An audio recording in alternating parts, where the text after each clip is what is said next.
نحمده ونصلي على رسول الكريم اما بعد فاعوذ باللہ من الشیطان الرجیم بسم اللہ الرحمن الرحیم تلک حدود اللہ، یہ اللہ کی مقرر کی ہوئی حدود ہیں۔ ومن يطع اللہ ورسولہ يدخلہ جنات تجری من تحتها الانہار خالدین فیہا وذلک الفوز العظیم۔ اور جو شخص اللہ اور اس کے رسول کی اطاعت کرے گا وہ اس کو ایسے باغات میں داخل کرے گا جن کے نیچے نہریں بہتی ہوں گی، ایسے لوگ ہمیشہ ان باغات میں رہیں گے اور یہ زبردست کامیابی ہے۔ وَمَن يَعْصِ اللَّهَ وَرَسُولَهُ وَيَتَعَدَّ حُدُودَهُ يُدْخِلْهُ نَارًا خَالِدًا فِيهَا وَلَهُ عَذَابٌ مُّهِينٌ۔ اور جو شخص اللہ اور اس کے رسول کی نافرمانی کرے گا اور اس کی مقرر کی ہوئی حدود سے تجاوز کرے گا، اسے اللہ دوزخ میں داخل کرے گا جس میں وہ ہمیشہ رہے گا، اور اس کو ایسا عذاب ہوگا جو ذلیل کر کے رکھ دے گا۔ ان آیات مقدسہ میں اور اس سے پہلے آیت نمبر 10 اور 11 میں وراثت کے حقوق، وراثت کے احکامات کو بیان فرمایا، اور آج انہی کی تفصیل اور ان میں بیان کیے گئے مسائل کو نمایاں کریں گے۔ سب سے پہلے یہ بات کل بھی گزر چکی کہ مرنے والے کے مال کو سب سے پہلے اس کی تجہیز و تکفین پر خرچ کیا جائے گا، پھر اس کا قرض ادا کیا جائے گا، پھر اس کی وصیت 1/3 مال میں پوری کی جائے گی، اور باقی جو مال بچے گا اس کے سب سے پہلے اللہ تعالیٰ نے ذوی الفروض جن کے حصے قرآن پاک کی اس آیت میں بیان ہوئے ان کو ادا کیا جائے گا۔ اور جو مال ذوی الفروض سے بچے گا وہ عصبات میں تقسیم کیا جائے گا، اور عصبات سے مراد چچا وغیرہ، اور اگر عصبات بھی نہ ہوں تو پھر ذوی الارحام کو دیا جائے گا۔ ذوی الارحام سے مراد نواسے، نواسیاں یا پھپھیاں یا ماموں خالہ وغیرہ ہیں، ان کو یہ مال تقسیم کیا جائے گا۔ اور مرد کا جو حصہ ہے وہ عورت سے دگنا ہے، یعنی لڑکے اور لڑکیاں ہیں تو لڑکے کو جو حصہ دیا جائے گا لڑکی کو اس کا نصف ملے گا۔ اور اس کے ساتھ ساتھ یہ بات بھی ارشاد فرمائی کہ اگر مرنے والا اس کی اولاد نرینہ نہ ہو اور لڑکیاں 2 یا 2 سے زیادہ ہوں تو انہیں مال کا 2/3 ملے گا، اور 1/3 دوسرے ورثاء کو جیسے میت کی بیوی یا شوہر یا والدین وغیرہ ان کو دیا جائے گا۔ اگر مرنے والے کی صرف ایک لڑکی ہی ہو تو اس کو نصف مال دیا جائے گا، باقی نصف مال دوسرے ورثاء میں تقسیم کیا جائے گا۔ تیسرے نمبر پہ اگر مرنے والے نے والدین بھی زندہ چھوڑے ہوں اور اولاد بھی، تو ماں باپ کو چھٹا حصہ ملے گا، باقی کا حصہ اولاد، بیوی، شوہر وغیرہ لیں گے۔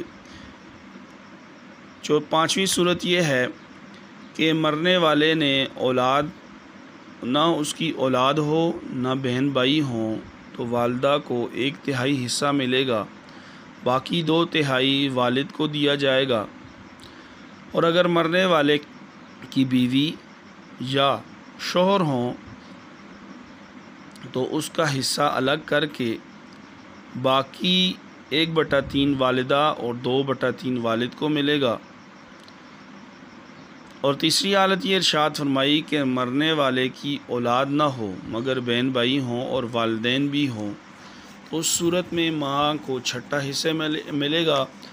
اور اگر کوئی وارث شریک نہ ہو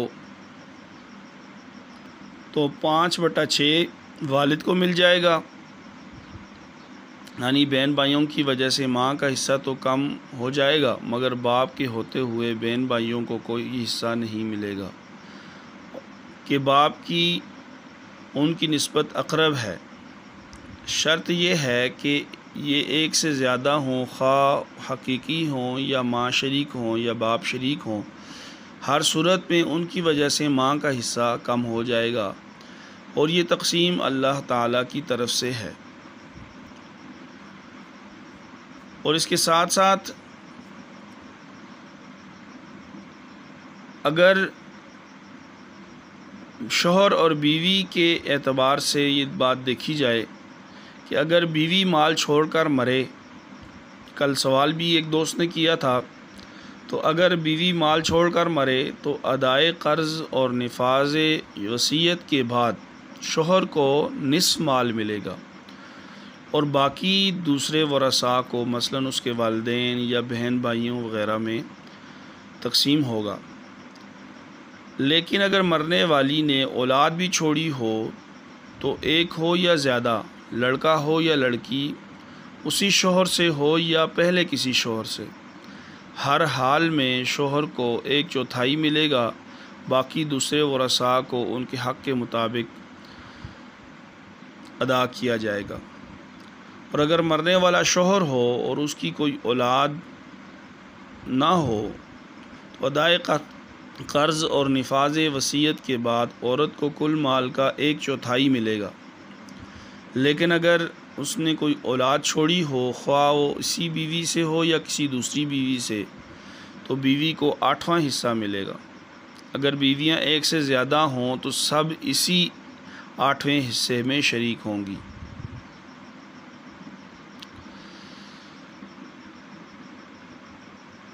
جو بچے گا وہ باقی ورثاء میں تقسیم کیا جائے گا۔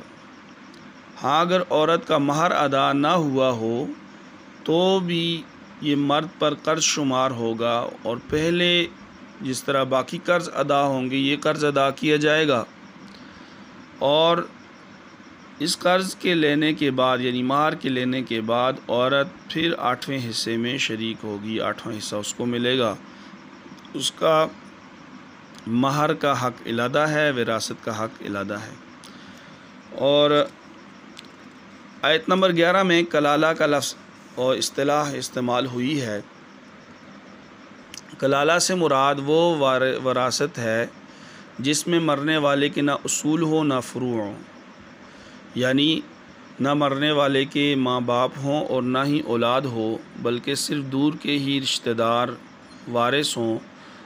تو مرنے والا اگرچہ مرد ہو یا عورت ہو، اس کا اگر کوئی ایک بھائی یا ایک بہن ماں شریک ہوں، کیونکہ دوسروں کے حصے تو پہلے گزر چکے ہیں، تو اگر بہن بھائی ماں شریک چھوڑے ہوں تو اگر بھائی ہے تو چھٹا حصہ پائے گا، تو بہن ہے تب بھی چھٹا حصہ پائے گا۔ ایک سے زیادہ ہوں تو سب اس میں شریک ہوں گے۔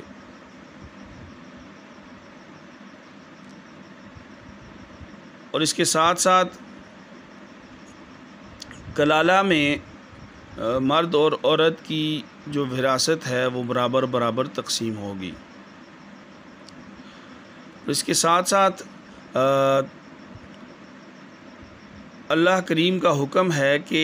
ادائے قرض بھی یعنی قرض کا ادا کرنا اور وصیت کا نافذ کرنا یہ دونوں ضروری ہیں، مگر شرط یہ ہے کہ وصیت کسی وارث کو نقصان پہنچانے کے لیے نہ ہو۔ جیسے کہ مرنے والے کے جب نہ والدین ہو اور نہ اولاد، تو وہ یہ سمجھ کر کہ دور کے وارثوں کے بجائے کسی اور جگہ خرچ کر دوں جہاں سے انہیں کچھ نہ ملے، تو یہ درست نہ ہوگا کہ گناہ کے کام پر یا جو کام شرعاً درست ہی نہیں وصیت باطل رہے گی۔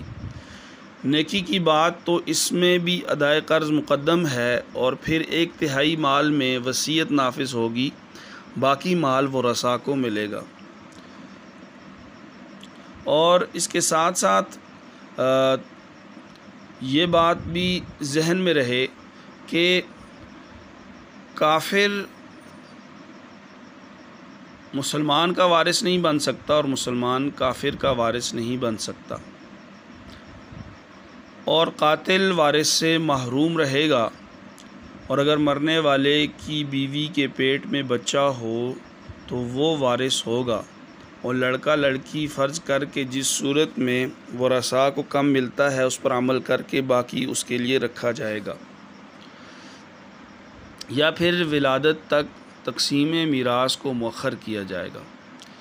ایسے ہی کسی نے مرض الوفات میں طلاق دے دی اور عدت ختم ہونے سے پہلے یہ شخص مر گیا تو عورت وارث ہوگی۔ ہاں، حالت صحت میں طلاق دی تو اگر رجعی تھی اور عدت باقی ہے تو وارث ہوگی، ورنہ نہیں ہوگی۔ اگر کسی عورت نے مرض الموت میں از خود خلا لے لیا تو وارث نہ ہوگی۔ علم میراث یہ آدھا علم کہلاتا ہے اور اس کے مسائل سیکھنا بہت ضروری ہیں، اور کتب فقہ اس حوالے سے ان میں تفصیل سے اس کو ذکر کیا گیا ہے۔ اور جب بھی کوئی میراث کا معاملہ ہو تو اس میں علماء کرام سے رجوع کیا جائے اور علماء کرام سے پوچھ کر ان وراثت کے مسائل کو سمجھا جائے اور اس کے مطابق وراثت کو تقسیم کیا جائے۔ اللہ تعالیٰ عمل کرنے کی توفیق عطا فرمائے۔